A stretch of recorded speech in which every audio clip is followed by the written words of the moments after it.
This is I Should Be Writing, Season 22, Episode 15. But I should be writing. I should be working on my craft. I should be writing. I should be submitting my next draft. But I'm sitting home watching Doctor Who.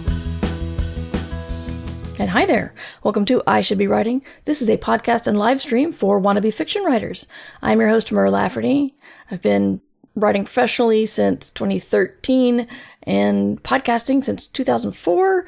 And I think I have the longest running writing podcast alive, or on the internet, or however you want to say it.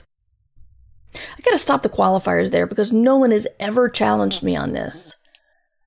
I keep waiting for someone to. But anyway, I do think it is the longest running one. It doesn't have the most episodes. It doesn't have the biggest podcast team. It doesn't have a team. It's just me and a mic talking to you about writing and all the stuff that stops us from writing. But we also talk to other people on the show. And what we're doing today is we're going to talk about 5 books that I'm going to be giving away because I have too many books in the house and publicists keep sending them to me. And it's exciting when I can get to them and read them on top of the books I want to read, but some of them just sit, and that's a shame. So we're going to talk about that. But first, progress proceeds on my novel. I have edited the prologue into about 6 different interludes that will be placed throughout the book because my editor didn't want all of that as a really early info dump. And then I started the opening chapter a little bit earlier than before.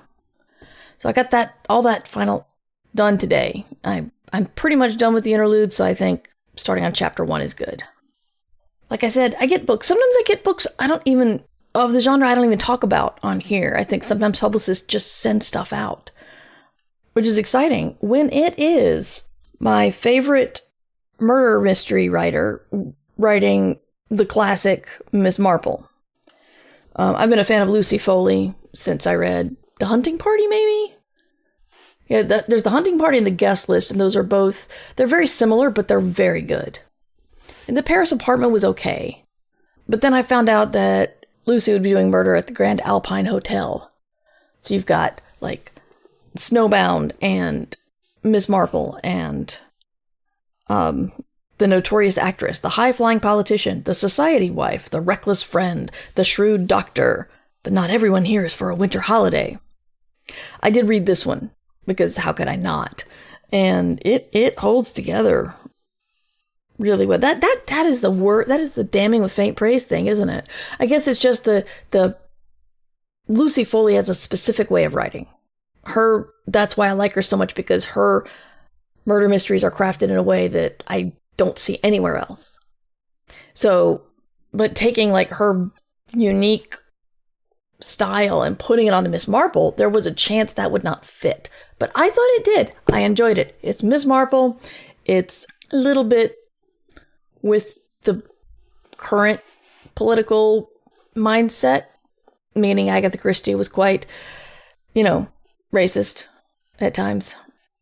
So yeah, that's modern day people who've tackled the Miss Marple stories have either handled that or didn't bring it forward into time. So we have Murder at the Grand Alpine Hotel.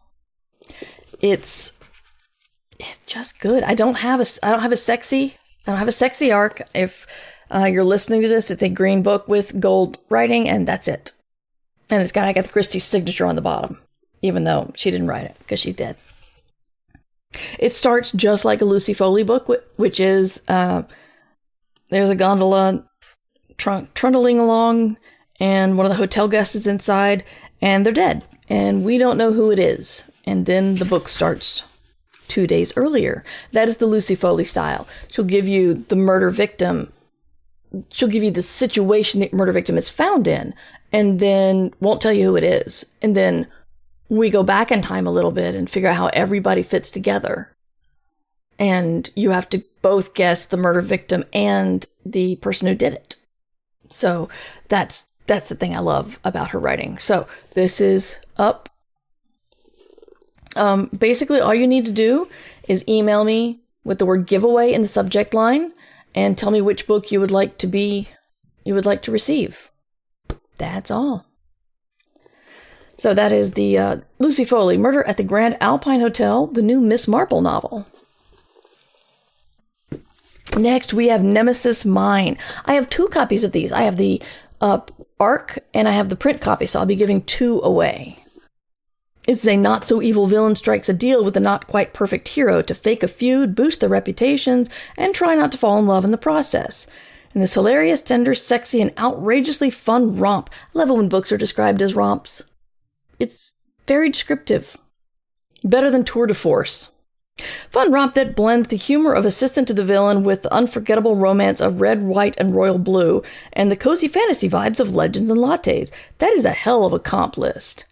This book definitely needs to own up to it, but it sounds like it does. I mean, I liked Red, White, and Royal Blue and Legends and Lattes, and I think Assistant to the Villain is on my list.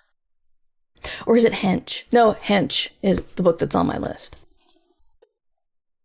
Pre-order of Nemesis Mine just arrived on Monday. Well, tell us how it is, Lee. I'd love to hear your opinion. Currently, I'm still reading Sublimation by Isabel J. Kim, so I've not cracked Nemesis Mine yet.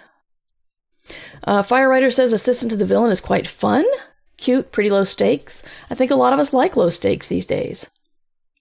So remember, I have 2 of these, so Nemesis Mine, I'm just going to choose 2 people and send them. I'm not going to worry about who gets the ARC and who gets the hardcover. Now we have this lovely thing. This is To Cage a Wild Bird. I have the final copy, or rather, not the final copy, but, the published copy. So it's red, it's hardcover, it's got gilded birds on it, and of course it's got these super popular right now airbrushed edges. Isn't that what they're calling them? Yeah, the edges of the pages are airbrushed to look like a red sky and some black birds and probably a moon. I don't know. The back of the book says, "Get to the blood tree, get to the blood tree, get to the blood tree." I think it's got a point here. This is Enter the Brutal World of Endlock, a prison where the wealthy hunt the inmates for sport. I'm a fan of Most Dangerous Game. I've actually been toying with an idea of connected to that. The first novel in an electrifying dystopian romance series. High-octane debut about forbidden love, found family, and a fight for survival will leave you breathless. So basically, you commit a crime and your punishment is a life sentence. It's pretty harsh. So yeah, this I believe I did start the electronic arc of this one, and it did hook me. But I have ADHD and lost the thread, so... Anyway, it's a gorgeous book, and it sounds pretty good, so I would recommend checking out if you like Hunger Games, romance, bounty hunters, things like that. That is To Cage a Wild Bird by Brooke Fast. And I was negligent and did not say that Nemesis Mine is by Amy Archer. If you would like to pick these books up on your own, if you don't want to try to enter the giveaway. Remember, you email me with giveaway in the subject line and tell me which book you want.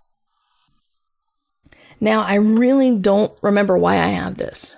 I think somebody just sent me something. Sometimes they send me something without even, emailing me. They're just like, here, have a book. So, I think this might have been one of those.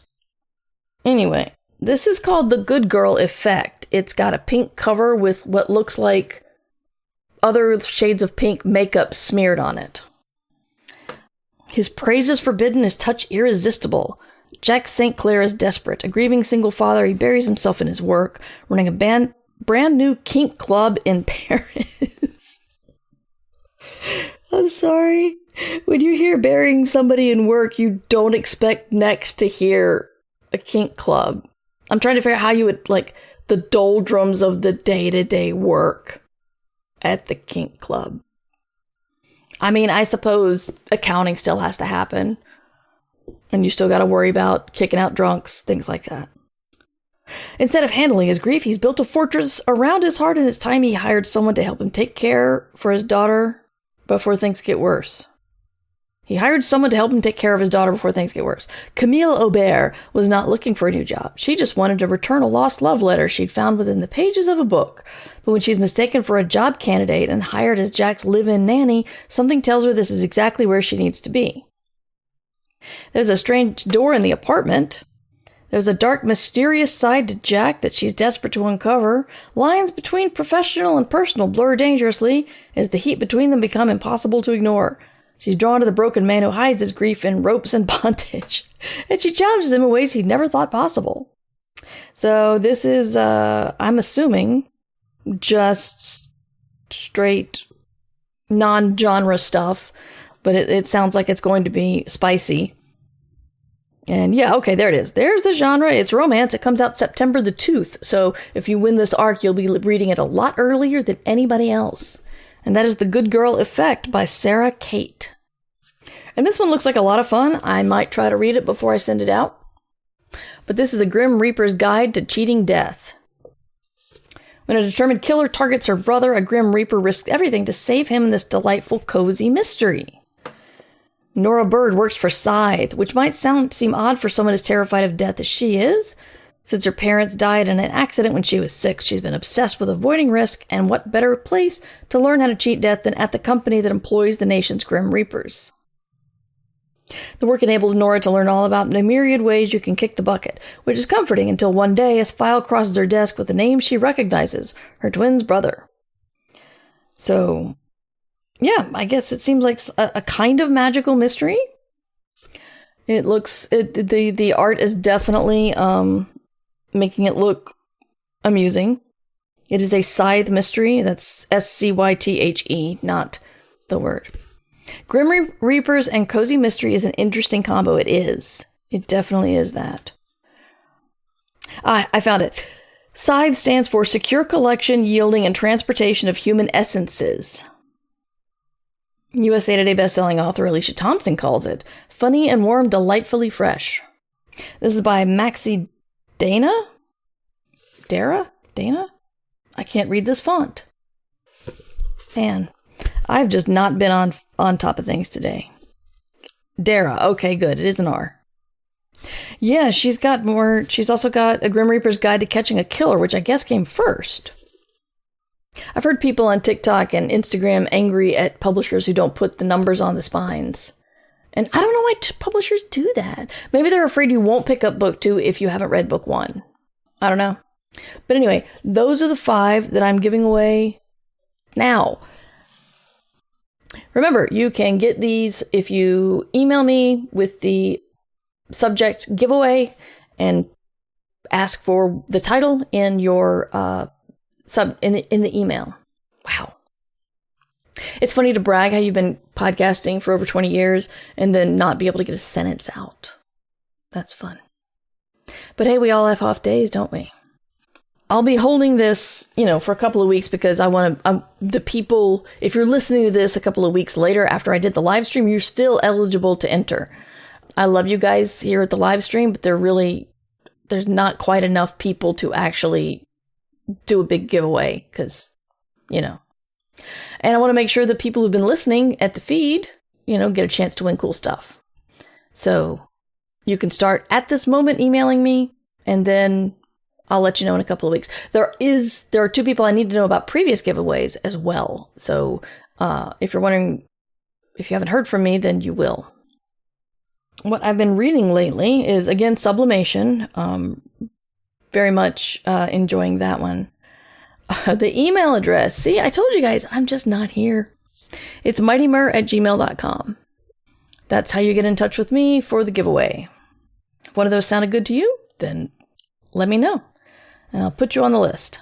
What was I going to do? I was going to look something up. Oh, that's right, what I'm reading right now. So I'm reading Sublimation, and I'm also reading, of course, I don't remember it until I look at it. That's right, Strange Brew Apothecary. Strange Brew, wow, that's really hard to say. Strange Brew Apothecary by Rustin Lovewell.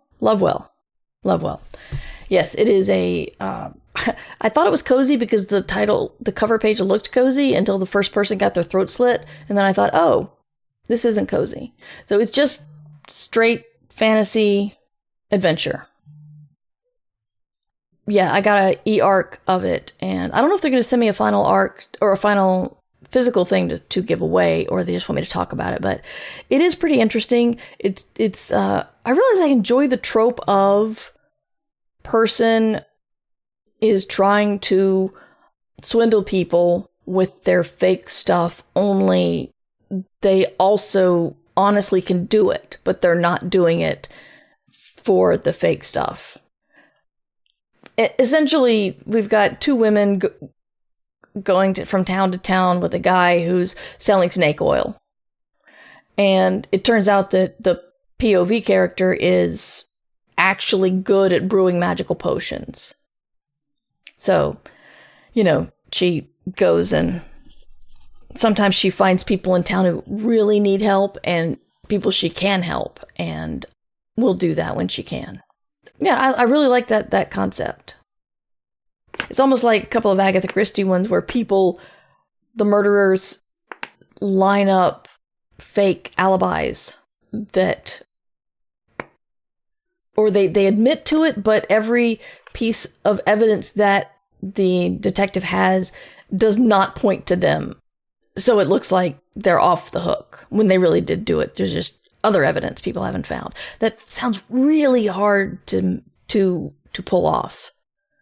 So, yeah, I don't know if I could do it, but this is not a murder mystery. It's just a fantasy adventure with blood. Okay. That's really it for me today. As I said, I'm kind of doing low energy and a little frustrated with myself.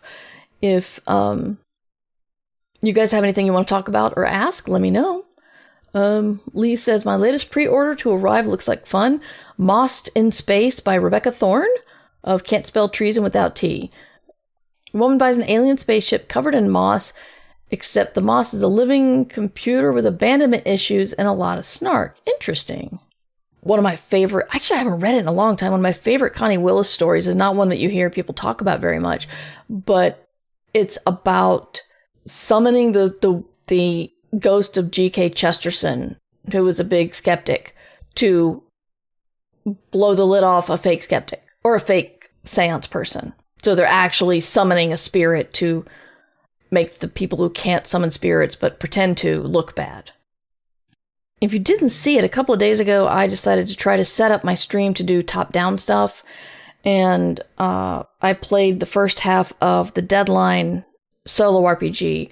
We made a city, and the city's called Krakenfall. It's a diarchy. The power source is the organic remains of a god that the city's built on. Their primary industry is mech suits.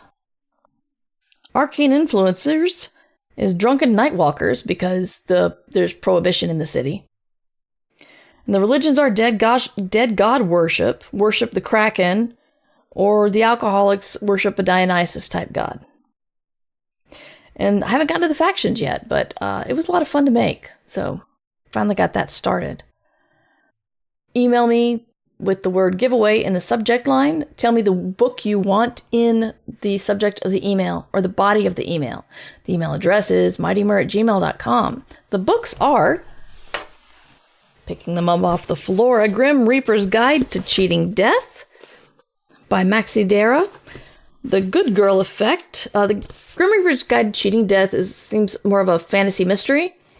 Good Girl Effect seems just a little bit romantic, romance and a little bit of psychological thriller, maybe? It's hard to say. Nemesis Mine, which is Red, White, and Royal Blue meets Assistant to the Villain meets Legends and Lattes. So, gay, fake feud, fake relationship between... Oh no, fake feud, real feelings between a hero and a villain. To Cage a Wild Bird, which is Hunger Games, most dangerous game type of romantasy. And Brooke Fast wrote that one, and Amy Archer wrote Nemesis Mine. And Murder at the Grand Alpine Hotel by Lucy Foley. It is a Miss Marple book. So Agatha Christie's name's on it too, but she didn't help. She just made Miss Marple, which, pretty cool.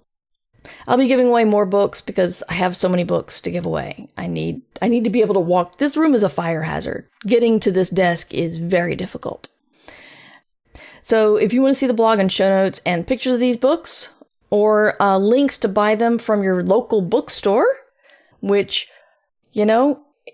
they can use your money a lot better than the great gaping maw of Jeff Bezos can.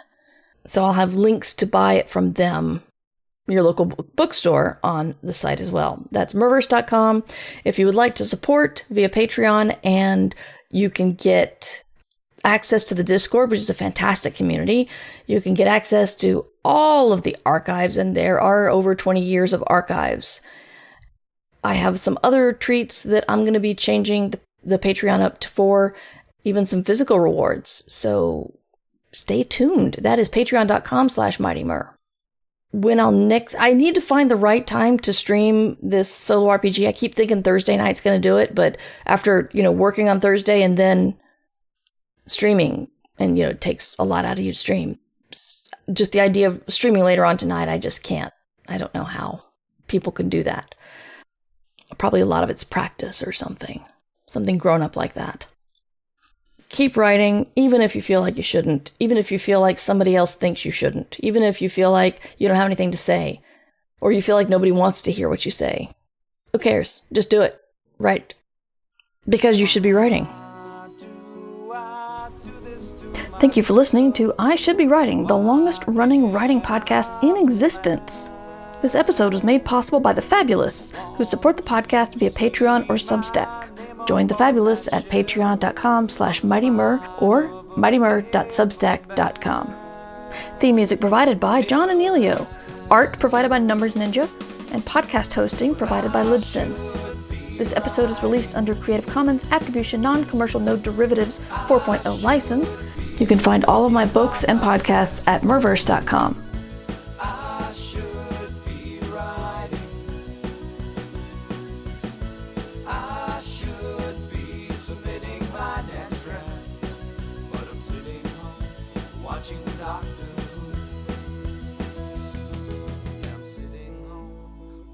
Doctor